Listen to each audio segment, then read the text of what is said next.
नमस्ते, I am Deepali Goyal. स्वागत करती हूँ आप सभी का साइंस मैजिक पर। तो स्टूडेंट्स, कैसे हैं आप सब? आज हम पढ़ने वाले हैं एक बहुत ही इंटरेस्टिंग टॉपिक जो कि है फैट यानी वसा।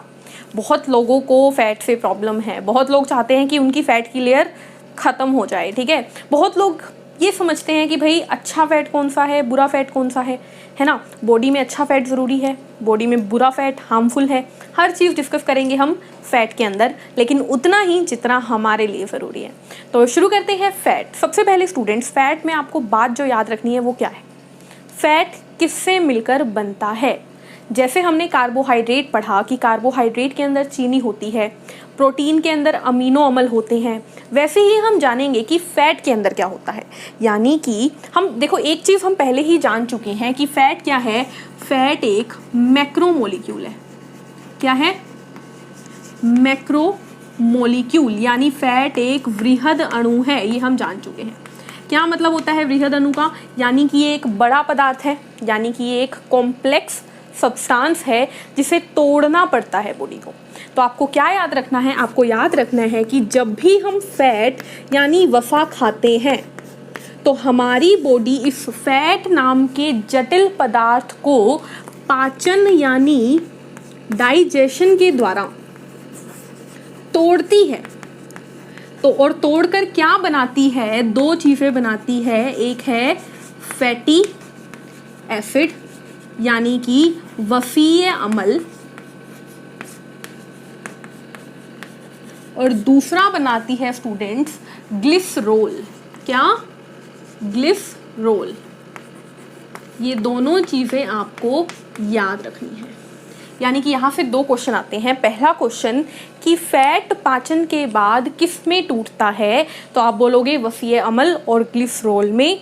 और दूसरा क्वेश्चन फैट किससे मिलकर बनता है? तो आप दोबारा बोलोगे फैटी एसिड और ग्लिसरोल। ठीक है, फैट बहुत ही छोटा टॉपिक है स्टूडेंट्स, बहुत जल्दी खत्म हो जाएगा। 6-7 बातें हैं जो आपको याद रखनी है। पहली बात कंप्लीट होगी कि फैट टूट कर क्या देता है? फैटी एसिड और ग्लिसरोल। इसके बाद नेक्स्ट चीज आती है स्टूडेंट्स कि फैट क्या है, कि फैट जो है वो स्टोर कैसे होता है। यानी कि फैट का संग्रहण देखेंगे हम। यानी कि देखो, हम खाना खाते हैं, ठीक है, और हम जानते हैं कि खाना खाते रहते हैं और इंसान मोटा होता रहता है। और मोटा क्यों होता है? क्योंकि उसकी बॉडी में फैट इकट्ठा होता रहता है। अब क्वेश्चन है, भाई फैट कहाँ जाके इकट्ठा होता है? तो आपको याद रखनी है, ये बहुत इंपॉर्टेंट बात है कि हमारी बॉडी में, याद है हम टिश्यू पढ़ चुके हैं। क्या पढ़ चुके हैं हम? मतलब टिश्यू हमने डिटेल में नहीं किया है, बट मैं आपको बता चुकी हूँ कि टिश्यू क्या होता है। टिश्यू होता है एक ऊतक। ऊतक यानी कि जब बहुत सारी कोशिकाएं मिलती है तो बनता है टिश्यू, और हर टिश्यू का अपना एक काम होता है। उसी प्रकार से हमारी बॉडी में एक टिश्यू पाया जाता है जिसका नाम है एडिपोज टिश्यू। क्या नाम है? एडिपोज ऊतक। ये वह ऊतक है जो कि कहाँ पे मौजूद होता है? ये हमारी त्वचा के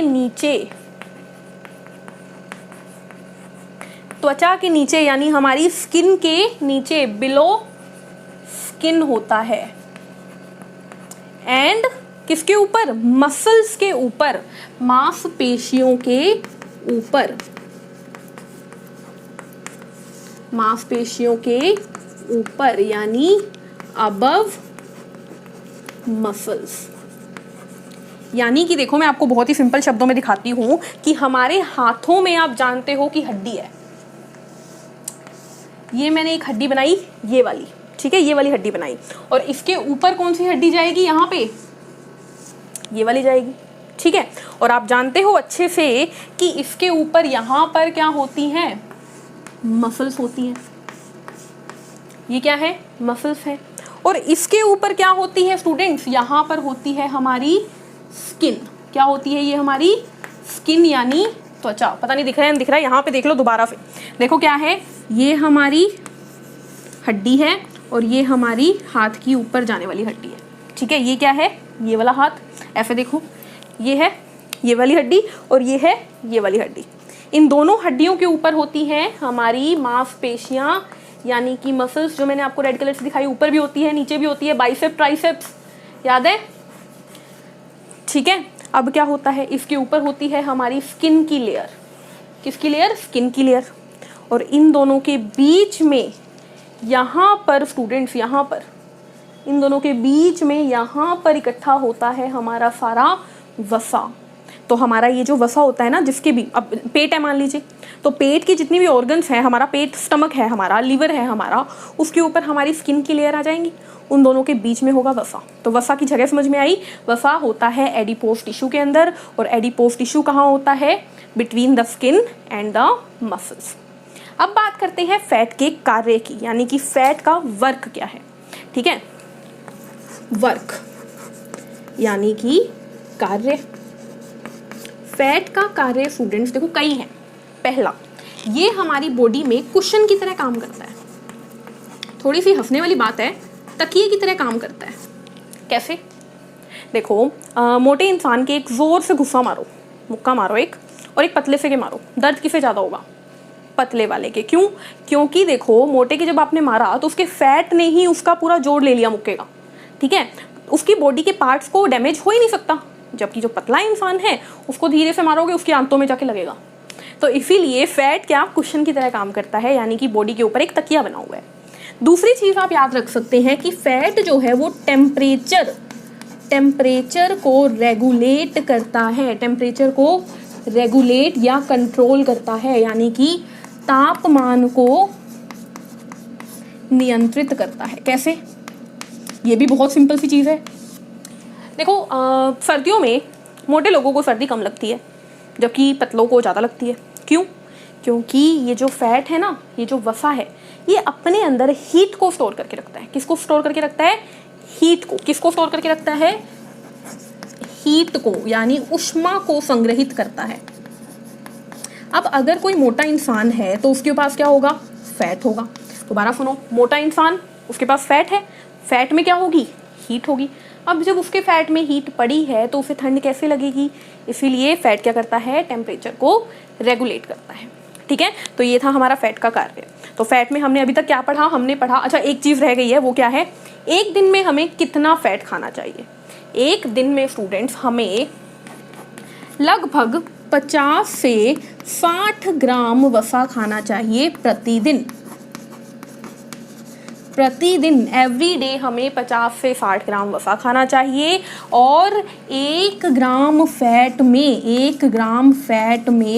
1 ग्राम वसा में कितनी कैलोरीज होती हैं?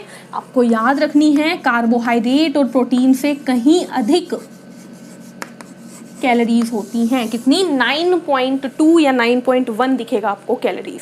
ठीक है, तो हमने क्या डिस्कस किया स्टूडेंट्स? हमने डिस्कस किया कि फैट जो होता है वो कहाँ पे संग्रहित होता है? एडिपोज टिश्यू के अंदर। फैट टूट कर क्या देता है? फैटी एसिड और ग्लिसरॉल। एक दिन में कितना खाना चाहिए? 50 से 60 ग्राम। फैट में कितनी कैलोरी होती है? 1 ग्राम फैट में 9.2 कैलोरी, यानी बहुत ज़्यादा। ठीक है, हमने डिस्कस किया एडिपोज टिश्यू कहाँ होता है, देख लिया है हमने, स्किन के नीचे, मसल्स के ऊपर। अब इसके बाद हमें क्या पढ़ना है? इसके बाद हम डिस्कस करेंगे टाइप्स ऑफ फैट, यानी कि वसा के प्रकार। तो आपको याद रखना है, वसा 2 प्रकार का होता है। पहला है सैचुरेटेड फैट। पहला क्या है? सैचुरेटेड फैट, यानी कि संतृप्त वसा। और दूसरा क्या है? दूसरा है अनसैचुरेटेड फैट, यानी कि देखो संतृप्त है सैचुरेटेड, तो असंतृप्त होगा अनसैचुरेटेड वसा। असंतृप्त वसा। अब ये दोनों क्या होते हैं? देखो, आपको सिंपल सी बात याद रखनी है कि सैचुरेटेड फैट वो फैट है जो कि टेम्परेचर बढ़ने पर, तापमान के बढ़ने पर लिक्विड बन जाता है, यानी तरल बन जाता है। और टेम्परेचर यानी तापमान घटने पर, ठीक है, क्या बन जाता है? सॉलिड यानी ठोस। इस बात का मतलब समझो कि जैसे ही टेम्परेचर बढ़ना, टेम्परेचर मतलब बढ़ना मतलब गर्मी होना, जैसे ही गर्मियाँ आती हैं ये पिघल जाता है, तरल बन जाता है, और जैसे ही सर्दियाँ आती हैं ये जमने लग जाता है। अब एग्जाम्पल आपके माइंड में आ चुका होगा, एग्जाम्पल क्या है, उदाहरण क्या है? घी। घी आपने देखा है घर में, जब गैस अब हमें घर में घी यूज़ करना होता है उसे हमें पिघलाना पड़ता है, क्यों? क्योंकि वो जम जाता है। और एग्जाम्पल क्या है? मक्खन। मक्खन को फ्रिज में रखो वो जम जाएगा, बाहर रखो वो पिघल जाएगा। और क्या होता है? कोकोनट ऑयल, यानी कि नारियल का तेल।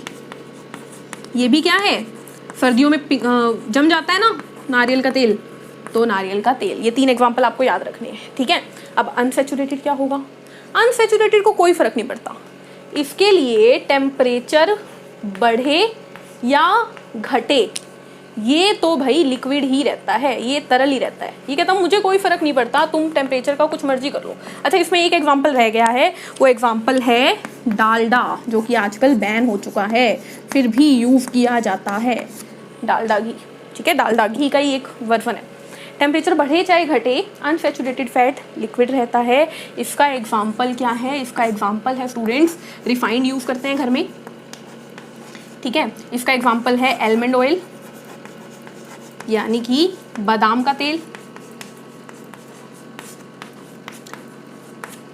मस्टर्ड ऑयल, सरसों का तेल, ठीक है, सनफ्लावर ऑयल, सूरजमुखी तेल। ये सभी किसके एग्जाम्पल हैं? ये सभी अनसैचुरेटेड के। एक और एग्जाम्पल है इंपॉर्टेंट, जो कि है ऑलिव ऑयल, यानी जैतून का तेल।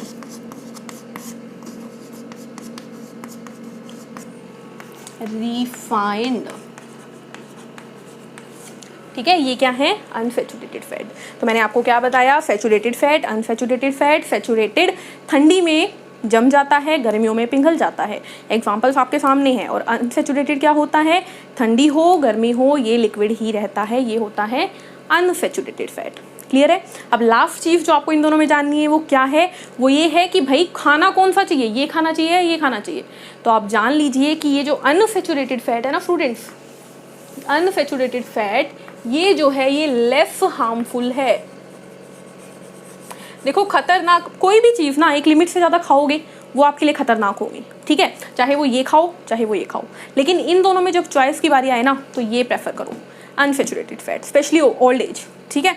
तो आपको क्या बताया मैंने? फैट बताया। फैट की बस एक चीज़ रह गई है, वो क्या है कि फैट से होने वाली बीमारियाँ, फैट अगर कम हो जाए तो क्या होता है, फैट अगर बढ़ जाए तो क्या होता है, जो कि हम नेक्स्ट वीडियो में देखेंगे। आज की वीडियो में बस इतना ही, मिलते हैं नेक्स्ट वीडियो में। तब तक के लिए चैनल को लाइक कीजिए, शेयर कीजिए, सब्सक्राइब कीजिए। Take care, thank you, bye bye.